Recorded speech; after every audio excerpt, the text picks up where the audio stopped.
今日我哋講一個你可能從未認真諗過嘅問題：狗狗會唔會笑你？見到佢露牙新嘅搖尾巴，係咪等於佢開心？定係其實你誤會咗嘅？答案係狗狗有類似笑，佢表情，但唔係人類定義入邊嗰種有意識佢笑出嚟。佢哋並唔係因為聽句冷笑話或者諗到開心事而笑，而係身體反應、情緒表現。咁先講科學角度啦。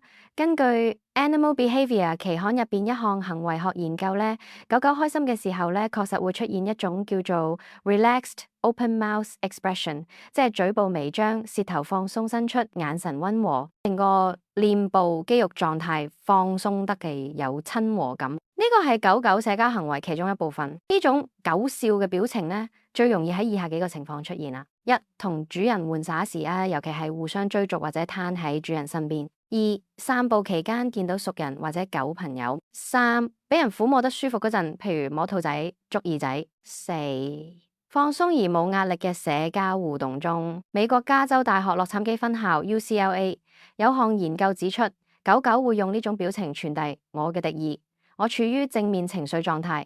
某程度上，呢個已經係動物版本嚟微笑。不過咧，要留意一點啦，唔好以為狗狗露牙就一定係笑。咁有時喺咧嘴露牙，可能係防衛姿態嘅，即係佢唔舒服，甚至覺得你靠得太近。要分辨佢係開心定係緊張，可以喺其他身體語言。如果耳仔放鬆、尾巴擺動自然、整體肌肉冇張力，佢可能真係開心。但係如果耳仔向後、身體僵硬、眼神閃爍，就要小心。仲有一樣好得意咧，根據芬蘭一項研究咧，狗狗唔單止會對熟人笑容作出正面反應，仲會主動觀察人類面部表情。佢哋可以辨認出你係咪開心，甚至模仿你嘅情緒。某程度上，呢種社交同步現象就好似主人笑，狗狗都自然變得活潑。總結咧，狗狗唔會好似人一樣用笑嚟表達具體意思嘅，但係佢哋用身體語言，包括嘴部肌肉、舌頭姿態、耳仔、尾巴等咧，組合出一個開心狀態嘅表情。你見到咁笑，其實佢可能真係好開心。下次見到你隻狗伸住嚟笑騎騎咁望住你，